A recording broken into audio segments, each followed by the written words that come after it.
family court actually consider your child's neurodivergence when making parenting orders? What happens when your ex tells the lawyer your child doesn't have special needs at all? And can week about ever work for a child who falls apart at every changeover?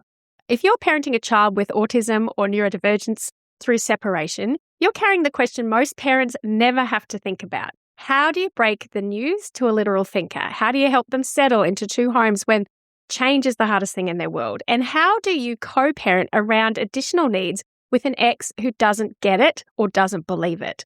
And if that's you, today's episode will be perfect for you. Hello, I'm Laura Furiosi, divorced mother of 3, and I'm here with my mother, Lynette Galvin, with 35 years' experience in family law. You're listening to the Divorce Course podcast. Through our candid discussions, we hope to help you through your divorce or de facto separation. We will be answering the most commonly asked questions and covering the stages and steps that you will face on your way to freedom. Today, we're joined by Amanda Lee. Amanda is an autistic mum of autistic daughters, a qualified Montessori educator, parenting coach, and registered counsellor. She specialises in working with neurodiverse families and those navigating burnout, relationship challenges, and separations. Not only does she have the formal qualifications in these areas, she also has lived experience of navigating divorce and the family court herself. And, of course, answering all the legal questions today, as always, we have the accredited family law specialist with over 35 years' experience in family law, my amazing mum, Lynn Galvin. Welcome, ladies. Hello, Laura. Hello, Amanda. Hello. So, Amanda, thank you so much for coming on today because it's a topic that we get asked about a lot by people that are struggling to try and fit into the system, trying to come up with parenting orders and trying to also help their kids get through divorce and all of that, in addition to dealing with the special needs that neurodiversity brings along. And we've been looking for someone special to come and share their knowledge and expertise, and here you are. So thank you so much for coming along. Having me. So you've got autism and your daughter does. I actually have children with ADHD and autism as well. And I was recently diagnosed as ADHD, and it's been life-changing. So we all get some of the struggles that you may, if you're listening to this episode, that you may be facing. And the great news is that Amanda has got some great qualifications and some tips that may very well help you if you're listening today. Before we get started, Amanda, do you want to tell us a little bit about how you work to support neurodiverse families? Yeah, sure. So like you said, I'm a registered counsellor. And so what that looks like in my practice is I do not operate in a clinical set counsellery kind of way. So all of the sessions that I work with people are centered around their needs, no judgment at their time, their capacity in that moment, and side quests are absolutely expected and encouraged. So I'm here for all of it. I love those side quest ideas. Yes. Oh, that's brilliant. That's brilliant. And Yes, it's lovely. Can I just throw the biggest question at you I can think of to start with is, what would you do differently for a neurodivergent child that you would not do for a neurotypical child when they're going through divorce? Honestly, not much different. I know that's probably not the expected answer. I feel like all children benefit from consistency, knowing what's coming next, a bit of extra time to process. So I would do that maybe a little bit more with a neurospicy child, or in a more them-specific way, what works for that child. But yeah, what I would do with a neurotypical child and a neurospicy child would be roughly the same, honestly. Perfect. So if anyone today is listening who's maybe going through the testing process at the moment, or the teachers reached out to them, or they suspect maybe their kid has some sort of neurodivergency, the information you're giving today would still apply whether they've got a diagnosis or not. Absolutely. And Perfect. like Lynn said, if you have a diagnosis, that can be life-changing for that person because they know the why. It's like, oh, of course I'm like that. That's why. And it unlocks a whole realm of other things and possibilities. That's a whole topic for another day. But with children, again, that can be powerful for them, but it's about their needs, whether or not they have the label for it. If they need extra time, if they don't like loud things, if it's child dependent, what their needs, regardless of whether they have the label or not. In regards to the legal side of things, Yep. does the court care if you've got an official diagnosis, or will they take it on face value if you say, my child has neurodiversity special needs? I think you would get into deep waters pretty quickly if you labelled a child with the ADHD or autism without a formal diagnosis, because the court won't really know what to do with that. But you can describe your child's behaviours, and you can say that they seem to need extra time to process. They struggle with change. You'll often see, Amanda, you'll see kids who pack up a whole big suitcase to take to the other house with all of their things in. And I've seen it in a sibship where the other sister doesn't care and they leave stuff at each house. And so, and it's their own personal needs. But yeah, you've got to be careful with what are seen to be professional labels when really the court just needs to understand the behaviours.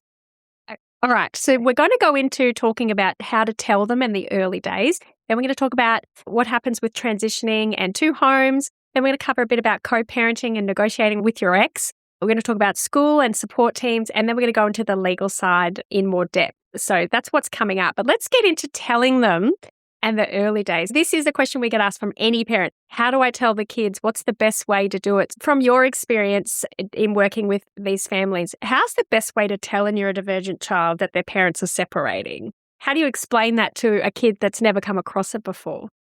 Straight up. Straight up. Yep. So with facts, potentially with as little words as possible, because if you get carried away and a bit word salady, the message will be lost, especially if there's like some auditory processing things going on as well. So with facts to the point and what that means for them, because people feel safer when they know what the WIFM factor, the what's in it for me factor. So that would be like, mum and dad have made the decision that we're going to live in 2 houses now, and we both love you. Nothing will ever change with our love for you. We're just decided that this is what's happening. So just facts, and you will move between them and we'll help you with that. So, or whatever that looks like for you. But yeah, super factual, short, sharp, to the point, and allowing them space to react to that however they will, because there's no right or wrong in their feelings, yeah? So also remembering it's not our job to fix or save them. So we don't have to correct, jump in, it's going to be okay, because, I mean, you don't really know that, right? So whatever they come up with, I hear you. This is really hard for you right now. This is a bit hard. This is a bit tricky for all of us. This is new for us. We can do hard things, and I'm here for all of it. And that's enough, just holding space for them and their reactions. So you don't have to fix it, and you don't have to lie and say everything's going to be perfect and fine and it's going to be great. You're just saying we can do hard things, we can get through it. Yeah. I think sometimes people get into justifying why they're separating and defending themselves, and really the child doesn't need to know that. And the other supportive thing is at school and kinder, they won't. That's true. So would you change that approach, say, for a 5-year-old compared to a teenager? Or is it just give them the straight up facts and the whiff them, what's in it for me, and then leave it? I don't think it's so much of an age thing. I think it's a bit more of all about what's specific for the person. So where are they at developmentally? Where is their comprehension going to be at? Because I've worked with little 3-year-olds that off the scales comprehension versus a teen who's not going to grasp that. I don't think it matters so much about age, more so where is your child actually at, and what you know your child best. You're the expert on your child. No one knows your child better than you. I would deliver it. I know it's a bit vague, which is not great for neurospicy people. We don't like the grey area, I know. But it is all about your child. So I would still stick to facts. I would still keep it to the point. And like Lynn said, you don't need to justify yourself. This is the decision. The adults have made it. This is what's happening. I hear that you don't like it or it's scary. This is the unknown for mama too, or dad or whoever. We're in it together and I'm here. And just keep reiterating that I'm here. Regardless of what happens next, everything is figure-outable and I'm here. I love that. Yes. Write it as a script so people can I'm download writing it down. Yeah. Figure-outable. Figure-outable. Yeah, So what kind of signs then? Because the main concern that every parent has is that this is going to somehow damage their child, like that the separation is going to cause problems for them. And that really, every parent I ever speak to, it's exactly the same problem and worry. So how do you know, or what are the signs that people should be looking for with children with neurodivergency to show that they're not coping? Or what are the warning signs that you can recommend parents be looking for if they're worried? So do expect fallout, firstly. All children, all people will have fallout. So with a neurospicy person, that might not be right away. So sometimes you might see that days to weeks later after an event, and you sit there and they've had a full meltdown and you're like, what on earth has even happened? Nothing is out of the blue. Nothing is out of changed. Oh, they've just decided now they're processing something that happened a few weeks ago, and it takes a little minute to piece it together. So I would look for very abrupt changes in behavior over a longer time.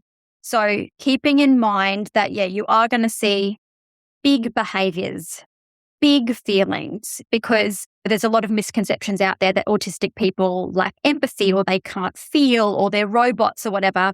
Usually we can actually feel more, and we might not have the words for it, but we can feel you from across the room half the time. We just don't know what to do with it. Or ADHD, they're sensing and feeling everything. So it's too much. So I would look things like a bit of regression. They might go a bit more baby-like or decide that they're now a lion and act like a lion around the house, or a bear. I've worked with one family, their child decided that they were a bear. Awesome. Come on, it's time to come out of your cave now. Mama bear needs to go here. Awesome. Incorporate it in. It's all good. Just roll with it a little bit. And again, allowing them to express those. Of course, unless they're doing something that's dangerous, unsafe. We may not hit, kick, spit. We can't be violent, but those big behaviors and way more sensitive would be sort of expected. Their whole life is just turned upside down, and that's neither good nor bad. It just is. And it's just a process, and every child will sort of present. Some children may shut down and go internal. They're just processing. So just still keep the invitations for them to join in on things, and I'm here. And one of my children goes nonverbal. Awesome. So we learn Auslan. We learn keyword sign. We use, back when we were going through all of this, we would use signs, and it would have I feel and all the, smile, sad faces, and I need. And it might be earmuffs, her comforter, mum, water bottle, and she could point to what she needed. So even if they're not able to speak, they still can communicate where they're at. Or the explosive ones who everyone knows what they're feeling. There's no second guessing that. But just so you change over a longer period of time, and it's not getting better. So do expect ups and downs, because humans, we're going to go up and down, and we're processing, and things are changing, and we're sad and we're hurt, and then we're angry, the audacity, like, how dare you do this to me, and all those stages. But big prolonged change, that would be a bit more of a red flag, that they're not sort of moving through.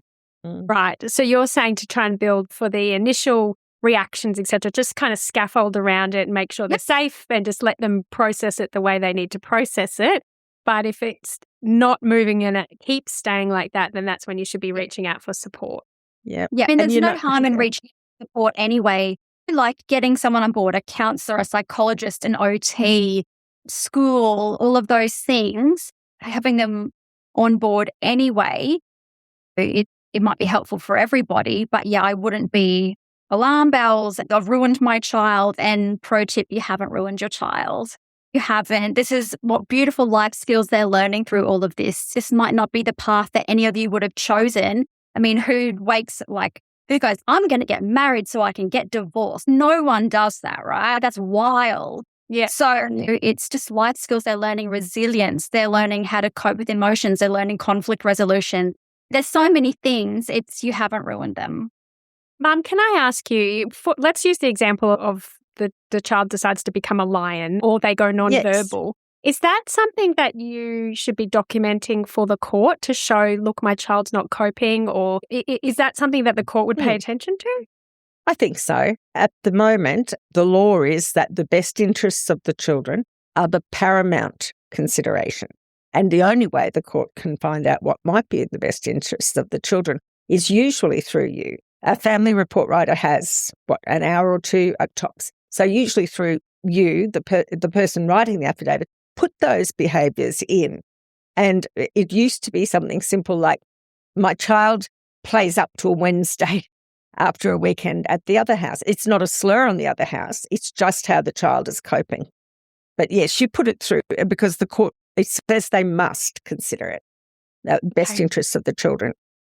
All right, so let's talk about then the transition time, because Mum just mentioned it, like the two homes, and having a neurodivergent child moving between homes can be hard, can be quite hard.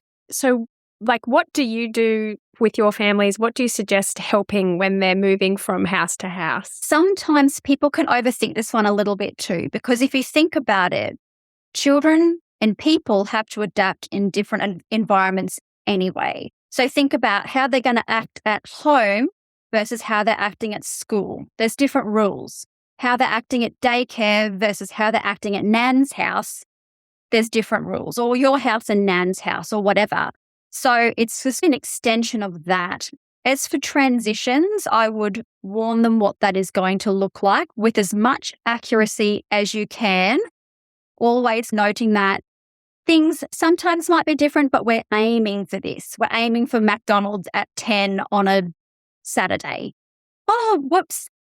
The parent has said we're going to Hungry Jack's instead.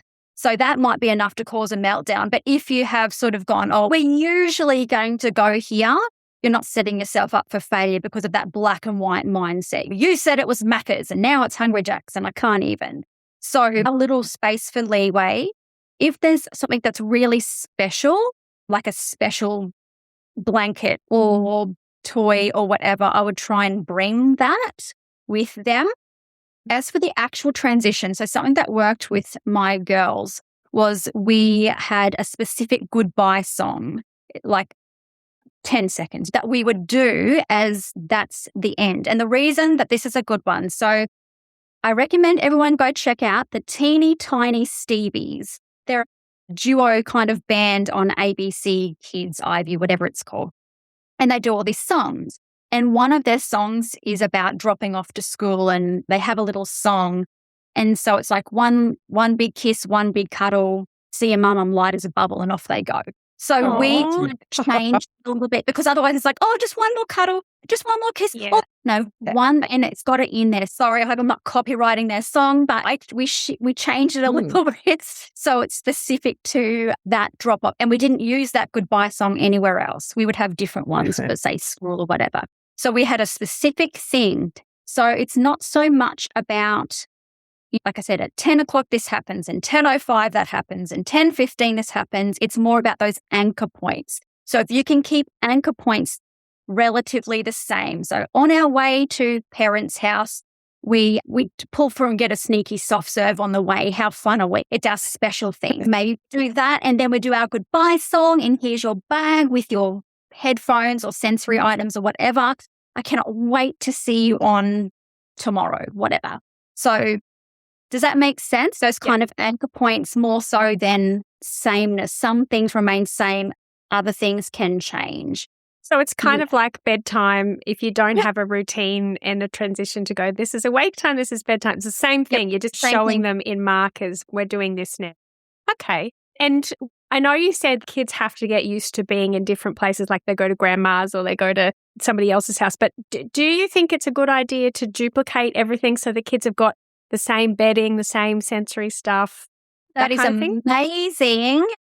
If it would be possible, I think that would be fabulous. It might not always be possible though, especially if it's a high conflict split, or maybe you don't have any contact with the other party. Yeah. So if you do have contact with them, they might bark up at you telling them what to do. Things like at home, little Johnny loves flannelette sheets and having a diffuser on at night. I don't know, whatever. Might be something that you might want to do at yours. They'll probably sleep easier for you. The whiffum factor. What's in it for me? Yeah. So sell it. Yes. They go to sleep way easier for you with their flannelette and their diffuser. You can just say what you do in your house. You cannot control anybody else other than you. So, and it ultimately, at the end of the day, they need one safe person. So one safe place, one safe person. Even if it's completely different, you are going to have big behaviors. It's not ideal. Yeah. But you can parallel parent. You do you in your house. They know what to expect. They know Mondays is swimming and Wednesdays is the sports and whatever. They know what's happening at your house that's safe and calm and predictable. Chaos at the other house, you can't control that. You can only do what's in yours and recommend, hey, this works for us. You may or may not want to do it. And that's so hard to have that radical acceptance and that letting go, which again, whole nother podcast on that. Yes. You know, you can only do what you can do. In an ideal world, amazing to be like, have chicken nuggets and chips on hand, have this bedding. They only wear Lycra. That was my child. Whatever Lycra phase where she would only wear Lycra. I had to get clothes custom made for a while. But the other side will or won't. You can't control it. Yeah. We're used to that with babies, right? In the courts, affidavits and things, we talk a lot about the baby's routine and what the baby can have and what the baby can't have and those sorts of things. But we give up at about 2 years old or so. And it's not normal then to be talking about the procedures, whether they have a dummy or not, what time they go to bed, do they have a last thing, all that. We just sort of abandon them then. And the court it wants the children to experience both parents as they are. That's what the orders, as Judge Bell used to say, warts and all. So the tricky. question then is, if you are the safe house and you're the safe parent and you're accommodating their needs and they're not having breakdowns at your house because everything is the way they need it to be, of course, they're not going to want to go to the other house. What happens when your child refuses to go to the other parent's house? Amanda, if you have clients that have experienced this, what kind of things do you recommend for them? And then Mum will talk to you about it as well. I recommend documenting everything factually. In a Montessori, because like you said, I'm a Montessori educator. So in a classroom, we would do observations, and that is just facts on what we are observing in that moment. So not, the child felt sad. You don't know what they're feeling. That's your perception of what they're feeling. So fact is the child was crying. Okay. So write down what has just happened, date, time. Little Johnny was crying. Little Johnny on the top bunk refused to come down, said, I don't want to go to parents' house. Whatever is facts. I suggested these things. They replied this. As verbatim as you can. I mean, we're not writing a thesis, but like we're just sort of gathering a pattern of behavior. I mean, in the end, it's so tricky. And this might be more of a Lynn question, but with a baby or a toddler, you can pick them up and put them in the car. It will be hard for you because they go ragdoll or whatever, and you can hardly put them in the car if they're having a tantrum. We've all been there. Hard. I have a 14-year-old. She's bigger than me. Yeah. So I come up to, she's way bigger than I am. So if she hasn't appeared, if she is not going anywhere, I guess you live here now, like in this exact spot, because I can't move you. There's only so much you can physically do. And I think the greater good is what's in the best interest of the child. But I think, just holding space for them in that moment, obviously offering scaffolding solutions if you can. Okay, how about we give it a go? And then if you still want me in 1 hour this afternoon, I can see if I can come get you or whatever. You can soften it or scaffold it a bit, but ultimately they are autonomous beings. You can't physically force them. But I think this is a bit more of a Lynn question. Yes. So Mum, what do people do? What should people do if their kid refuses to go to the other parent's house, particularly if they're in the neurodivergent world? Absolutely. Neurospicy, as Amanda says. Yeah. I mean, it might seem a little bit of a betrayal of trust, but putting a camera or a recording device in their face, you may need some of that protection because of course what's going to happen is you'll be accused of alienating the children if they've formed this view. But the law used to be that 14-year-old was it. Whatever they said went, and it's because they can vote with their feet and they can get on the bus and go home or whatever. And the classic response from certain unenlightened of the judiciary would be you make them brush your teeth, don't you? And I wish my clients sometimes would say, yes, but their teeth doesn't belt them, or their teeth doesn't swear. Their toothbrush doesn't swear at them. It's different. It's different. And their wishes are normally followed by the court. You've got to find some way of getting their wishes into the court, or perhaps to present it to the other person. And it might be a family report where the child can express it in an open environment, and the other side presumably will get the message. It's harder with the first child, I think, because they tend to stick younger for their siblings, right? But once kids start to grow up, the first one's hard, and then the rest of them, oh, okay, yeah. So it's probably hard for both of you and your ex. Need to start doing your disclosure but have no idea where to start? Feeling overwhelmed about mediation coming up? Or just trying to deal with negotiating with a manipulative ex? Then you need to go to thedivorcecourse.com.au to go to the free resources section, where you can get a mediation checklist, a disclosure checklist, a word salad, read a letter like a pro checklist, and also a before you go checklist. Get ahead of the game and be organised and ready, as this handy checklist, along with the accompanying episodes of the podcast, will be perfect for you. All you need to do is go to thedivorcecourse.com.au and go to the free resource section and download the free checklists today. Now, we do have a whole episode, guys, if you want to go listen to that, on the steps you can take and what you can do, and on the age of when kids can decide and if that's a thing. So I'll put that in the show note. Now let's get to the co-parenting, because we already kind of talked a little bit about this, and Amanda said use the WIFM approach with your co-parent, basically. Yes, I love What's in it for them? Oh, our child will sleep better if you try this, or if you use this. So that's really great. What about, though, if your ex disagrees with your treatment approach and you're meant to be taking them to therapy or counselling or OT or all the other places you've got to take the kids these days, physio? What if they don't agree with that strategy and they're not taking the kids? Have you ever come across that, Amanda? Or is that a mum question? Oh, yeah. That is something that I do come across. And this, again, you can only control you and yours. Yeah, you can only control your house and what's happening in your time. I can only suggest things like getting the whole practitioner team, NDIS support coordinators, whoever's involved, if you've got all that on board, and perhaps ask them to speak to ex-partner, and give their recommendation. And again, some people really against the label. So again, if they might be like, my child's not autistic, they're not doing a Sheldon off Big Bang Theory and that kind of thing. Sure, mate, but they also sit there and spin plates for 5 hours a day. Do you know what I mean? They are XYZ presentation of behaviour. That's what needs assistance, regardless of whether it has the label or not. The child is struggling, and this is evidenced by it.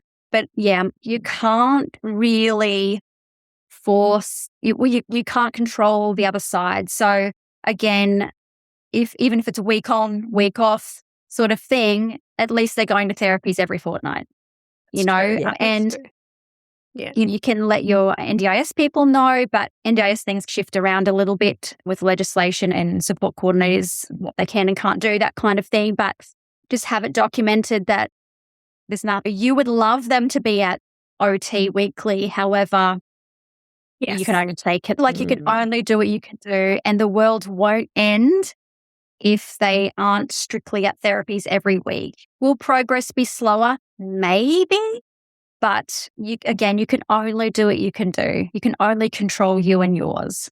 So we do hear about narcissistic type of exes who say things like, no child of mine has XYZ. Like if they see the children as an extension of them, and if they have some issue or some needs that they see it as there's something wrong with themselves, and they don't want that, so they ignore it. So what you're trying to say is point to the behaviour and say this behaviour needs fixing. So you're not saying. So I guess sometimes that children with autism they tiptoe, and so you could just maybe say there's calf issues, we need to get that sorted, and just avoid the autism word. Is that kind of what works? Yep. Yeah. So one of the things that I see a lot in affidavits and things, when you say my child is melting down. My child struggles to go to sleep. And if the other person, if they don't accept any diagnosis or anything, will often say, I don't do that at my place. And that could be, Amanda, couldn't it, that they are melting down in their safe place? Definitely. Yep. So it's so common for children to hold it together. So they're mask, essentially. So I'm fine. And there could be that at school, for example. We see it all the time. Oh, but little Johnny's perfect at school. They're doing well. They got their friends. They get home, cataclysmic. So it is literally the same when they're at the other party's house. So they could be feeling not safe enough to show their true colours.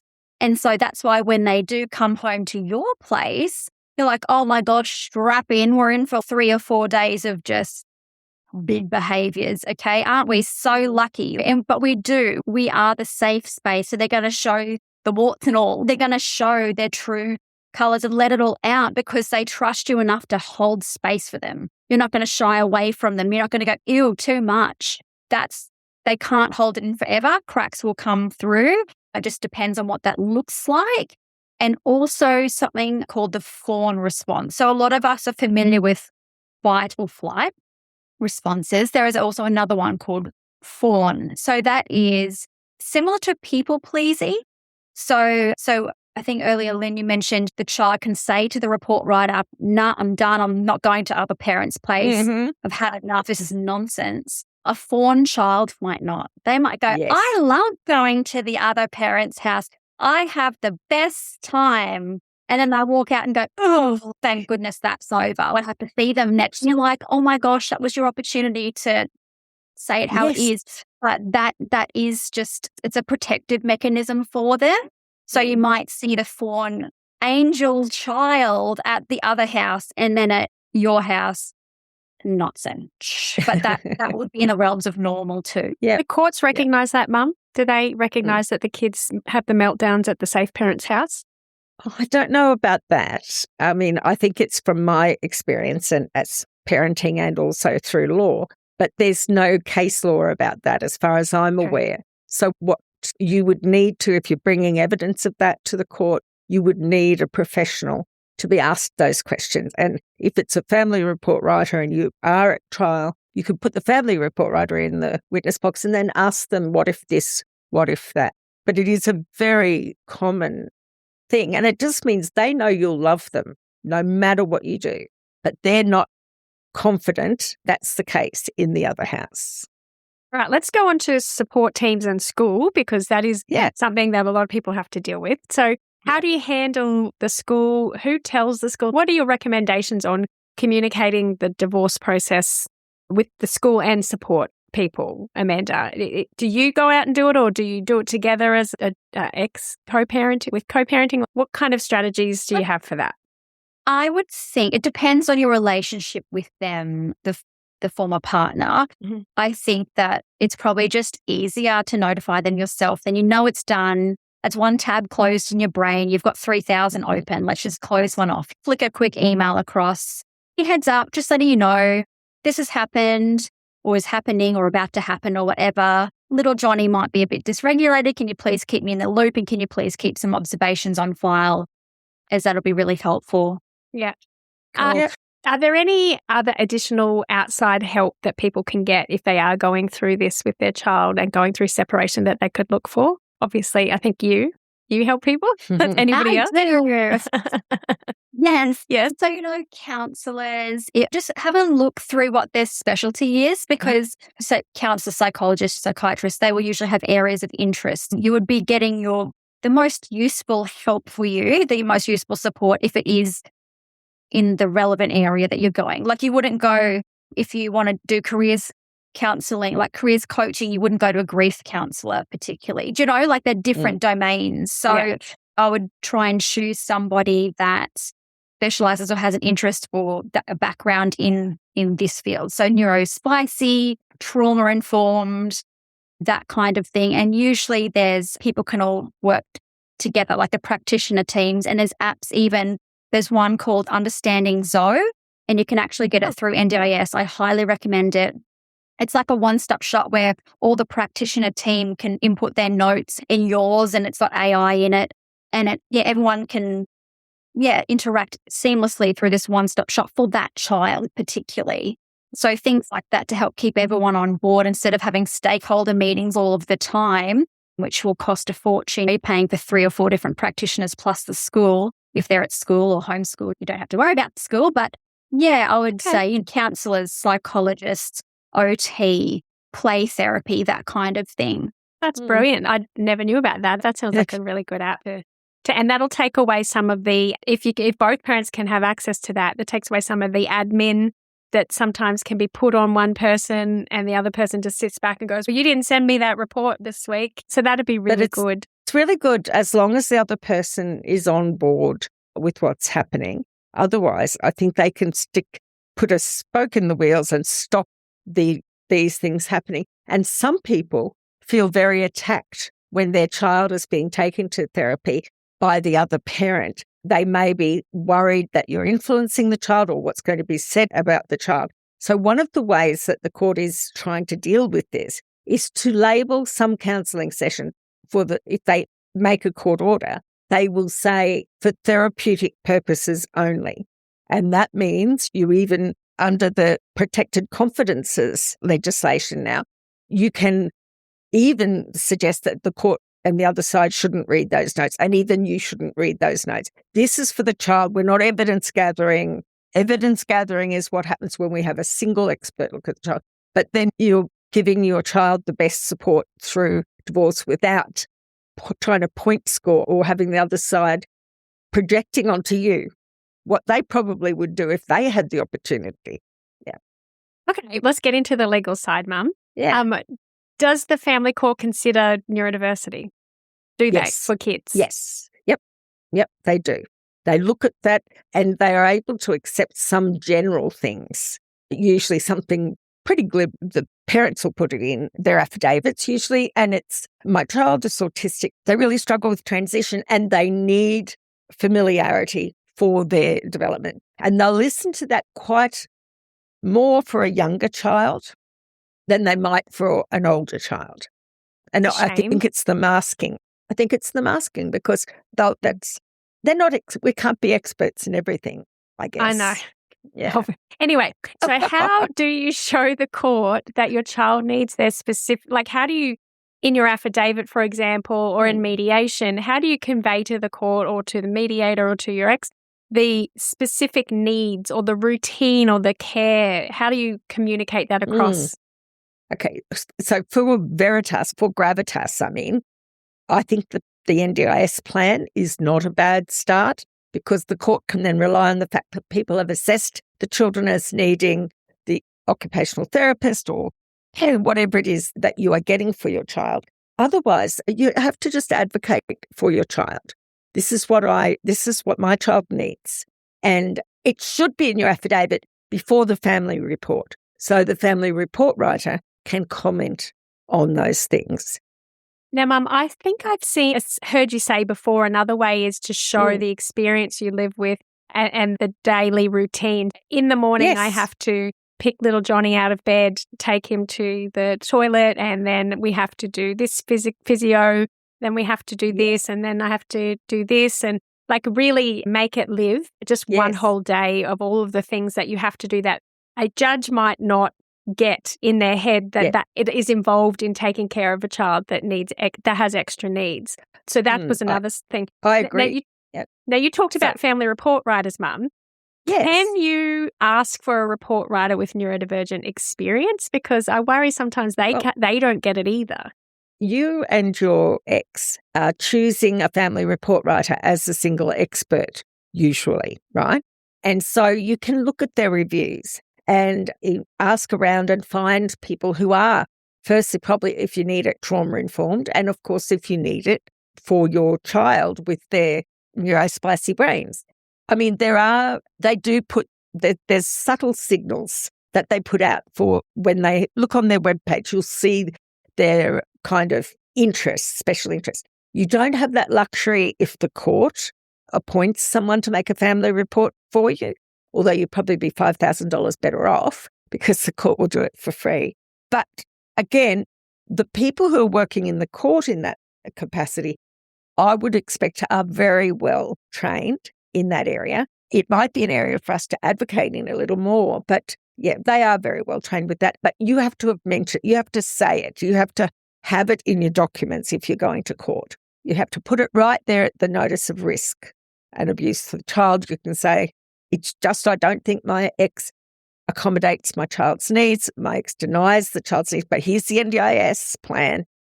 Yeah. Amanda, do you have any tips for getting children to a family report writer or any way to prepare children for that? Because it's a big day. If anyone doesn't know what a family report is, we've got an episode on it. I'll put it in the show notes. But really, you're taking the kids to a whole day of sitting in waiting rooms. And what kind of things can parents do with neurospicy kids to help them cope with that day?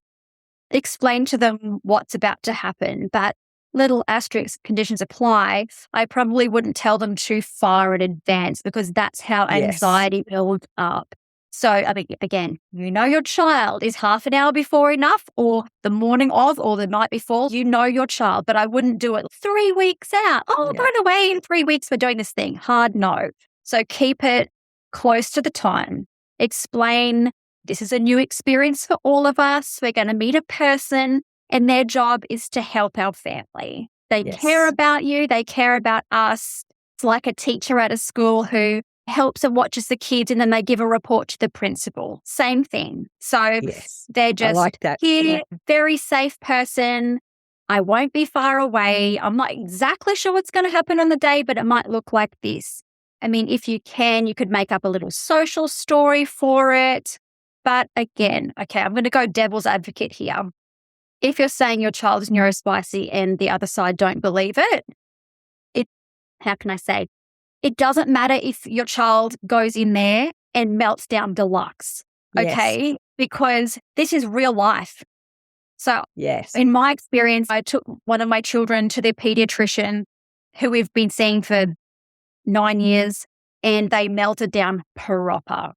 And I went, Exhibit A, happy days. Not one part of me was embarrassed because I'm like, this is literally why we are here. This is real life. This is my life on the daily. Welcome. Yes. You know, so it's the same in that, again, warts and all, you know, this is their job. They're used to this kind of shenanigans happening. If they won't even walk in there, don't like change. That's it. They're nonverbal.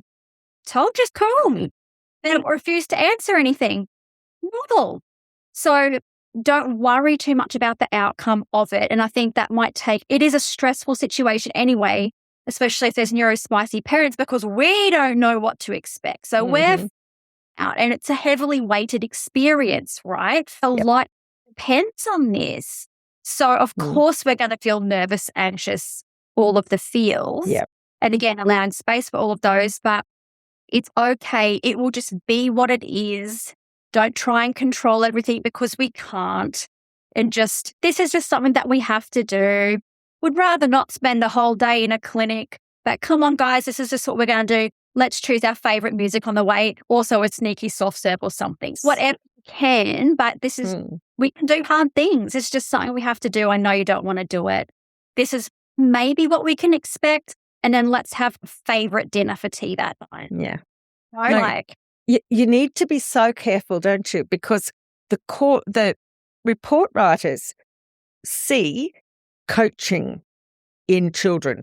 I suspect even sometimes when there's no coaching at all, particularly if you've got a child who is maybe twice exceptional with really high IQ, very mature, very eloquent. And I've seen report writers go, that didn't come out of that 9-year-old's mouth. Those words are too big.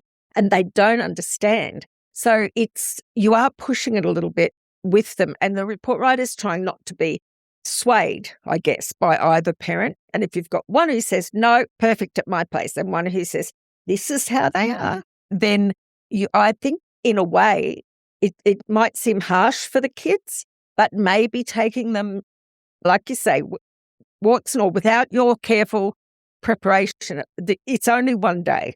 And the other thing, though, rather than make it, I think we know how important a family report is, right? We all know that. the children don't need that much weight to be put on it, even if you're going to let them sort of let the tism out or let them, whatever their behaviour is. They don't have to know how much weighs on it, depends on it, because that will freak them out. But I reckon we've read about kids who, as soon as the report writer says, everything you say to me will go in a report and mummy and daddy will read it, nothing. And they'll lie. The kids might lie, they might refuse to answer. Not say anything, dance around the room. Yeah, so be careful with that. One last thing. There's a really awful video that the family court has put up for children. Oh, it's not awful. It's just very basic. It's quite dumb. But we'll put that link in the show notes if anyone wants to show their kids. Yeah, and I think that helps. And to avoid being accused of coaching, you can tell them, let them watch that without being accused of coaching. And when they say it's on the family court website. It's on the family court website. Yeah. Yes. Yeah. Okay. All right. Let's quickly get into this is a whole episode on its own again. And I guarantee you most of the people listening today probably dealing with some degree of this. But what happens, Mum, when parents can't agree on medical or therapy decisions? And how does the court deal with that? Because we hear all the time, one parent, they should be doing this, and the other parents know that they don't have anything wrong with them, or they should be trying this strategy. And it's a nightmare for people. So what can they expect the court will consider doing? Does the court decide what therapies? Does the court decide if they've got a diagnosis? What happens in the medical decision stuff? You've nailed it there. It's a medical decision. And these people on the bench, they're just some bloke you don't know, some woman you don't know. They don't know your kids from a bar of soap. So they are not going to make decisions. They're not on for the child. And really, although they might take notice of a psychologist's report or something, they actually don't want to be involved in decisions going forward for everything. So now, since the amendments in May 2024, they talk about having parental responsibility, and each of you can do whatever you want in your time, as long as the third party agrees, and you each have those powers. If there's a dispute and it's bad for the child, then if you bring an application to the court and they put in theirs and go, no, we don't need homeschooling, we don't need this doctor, we don't need this, the court's going to say the parties are in dispute. I don't necessarily have to prefer the mother's over the father's point of view, but what I am going to do is give the sole decision-making for those things to the mother or to the father, because that's where the child lives the most. So they will strip rights off you if they go to court. And it's come about because for years we had disputes over what school. And the judge is going, I don't know which school the child should go to. So they've now put that decision-making back in the parents' hands. And they're saying, slug it out. But if you can't agree, come to us and we'll pick a winner. Okay, that's good to know. Now, the last thing I think I want to touch on before asking Amanda what her best tips are for someone if their child's struggling. Therapy is expensive. Psychologists, psychiatrists, medication, physio, OT, everything you've got to do in addition to a child who's not neurospicy needs, it's expensive. And how does the cost of all of that get included or thought about when it comes to property and child support? Or does it? So, well, the legislation, I mean, can I just say, it's not just the cost. How many hours a day do you take driving to and from these appointments? Anyway, it's not just the cost of it, though. The court's going to say, okay, if one person's going to have the child the most, and these are the expenses, then the court may tweak the percentages to allow that familiar home or any home to be there for the kids. I think it can get taken in a general way for that the court can say, okay, that's what's going to happen in the future. They don't anymore look at how much child support you are going to get or may get in the future or have been supposed to get. They're just looking at what you actually got. So if someone's not chipped in during the lead up to trial and you're bearing all of those expenses, then the court can make towards the higher range of their discretion in a percentage adjustment to property for that. And we all know, of course, that the Child Support Agency can adjust the shares or the amount you get paid depending on these medical appointments. And I wonder sometimes if that's why a person who might otherwise be paying more child support wants to resist any suggestion that the children need these additional supports. And that's a terrible thought. But yeah, I think sometimes money is a motivator. So you're saying property can be adjusted to make... Yes. So keeping records of how much you pay and where you go and when is something good for your affidavit, as well as something good to have in mediation for negotiation for property, because ongoing, that is a lot of money. And the child support assessment can be made. You can get a change to that assessment based on reasons. And I believe one of those reasons is these additional medical needs. Mum, also, we do get people emailing us quite desperately about their children once they go past 18 and they've still got not just neurodivergence, but disabilities as well. Can you get continued support past 18? Because apparently, magically, children, once they turn 18, can just get a job, buy a house, drive a car, and they pay for all their medical expenses. Is there anything the court can do?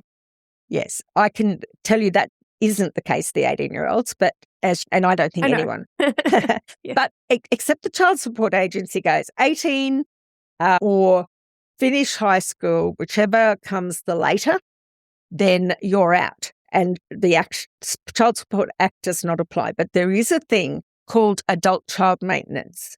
And we used to have it quite a lot in the old days where children were at uni or for some other reason they needed more support until they found their feet.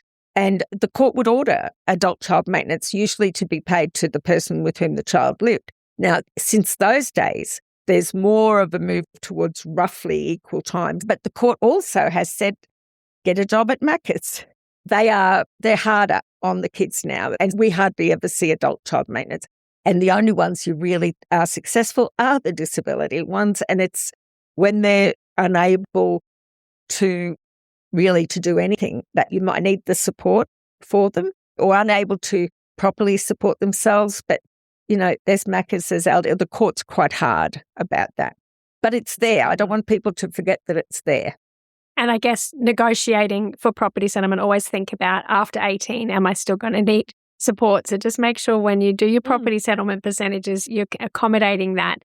All right. So Amanda, I'm just going to ask you two questions because we're running out of time, but I know that a lot of our listeners at the moment are probably on burnout, going through divorce, packing up the house, going to mediation, maybe going to court, and also having their child have meltdowns and trying to accommodate these changes that are happening for them. What do you say to any parent who's just burning out? I can say a few things, but so keeping it the most simple first, cast your mind back. For some of you, it might not be that far back, but for me, it's a while. When you might have been up at 3 a.m. in the morning and the baby won't stop crying and you're just like, oh my gosh, you're proper in the trenches. Like it's so full on. And this too shall pass. So I actually personally really don't like that saying. But so what I would used to say to myself would be, this can't last forever. This can't last forever. And it is, because the baby will at some point go to sleep. They cannot keep crying infinity time.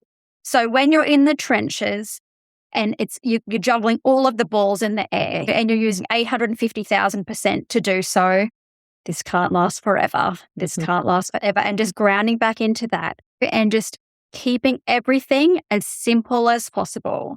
So I talk a lot with my clients about what their floor and their ceiling capacity is and working a lot with that, automating things that you can, letting go of things, getting any support that you can. And not everyone is lucky enough to have family support or friends or pay for a cleaner so it's just about doing what we can do in that time that is enough and really thinking about what enough is actually. Not all the bells and whistles, but what is enough? What is most important actually? And of course, getting the support is really important too, because you genuinely aren't alone, I promise you. So just honoring yourself, feeling all the feels. We might not have all the answers, and that's okay too. But yeah, there's a heap of things, but just it can't last forever. Everything is figure-outable. You are not alone. It is not a bad life. It is a bad moment in time.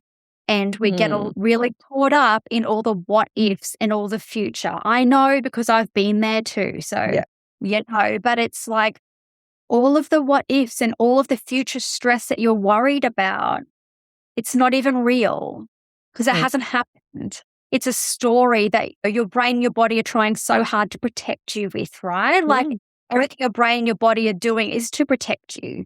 So it's projecting all of these things and the what if, and I'll do this and do that. And what if they do this? And what if they do that? And what if my child does this? Oh my gosh, it's not real. Yeah. So and come back now, one step at a time.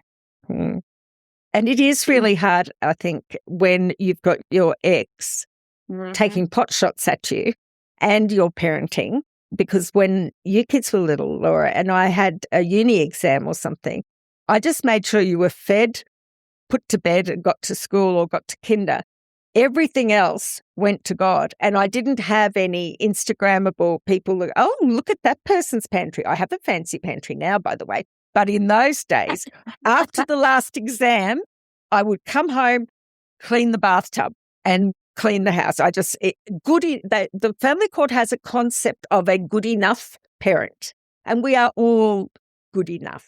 We're not, I don't think a perfect parent exists. And if they do, I don't think their children would appreciate it. You've got to be real, like you say, Amanda, but a good enough parent, and I think a good enough routine and a good enough house, and you do what's important at the time. Amanda, where can people find you if they want to learn more or work with you? Probably on socials would be most people's first stop. So it's Amanda Lee Consulting on Facebook and Instagram. I'm not cool enough to have TikTok. Well, I don't understand all of it. Or you can have a bit of a research and suss me out at my website, amandaleeconsulting.com. And reach out. I knows. Is that LEE or LEA, Amanda? LEE. Perfect. Mum, what are you going to embroider on a cushion for today's episode? Oh, I don't know. Or should we ask Amanda? If I'd have to have a bolster for figure-outable, I'm going to steal that word. What would you do, Amanda? What would you embroider on your cushion? How many cushions can I do? Probably everything is figure-outable. Everything is figure-outable. Yeah. And good enough. You're good enough, no matter what they say. Yeah. All right. I'm so grateful, Amanda, for you coming along today and sharing your wisdom. I feel calmer, and I'm not even going through divorce anymore, but I'm still dealing with neurospicy children. So I really, just speaking to you just for this amount of time has made me feel better. So if anyone is interested, Amanda, you have spaces for people currently? I do. Perfect. I do actually, yes. There you go. Go and jump on and have a check out. She's a lovely lady. All right. Thank you so much, Mum, for your time. And thank you so much, Amanda, for coming on the pod with us. Thank you. Okay, bye. If you found this podcast helpful, we'd love it if you could rate, review and subscribe. By doing so, you are spreading the word to help someone else just like you. Lynn would like to remind you that this podcast is general advice only, and you should always get legal advice in relation to your particular situation. And remember that the Australian laws may have changed since recording.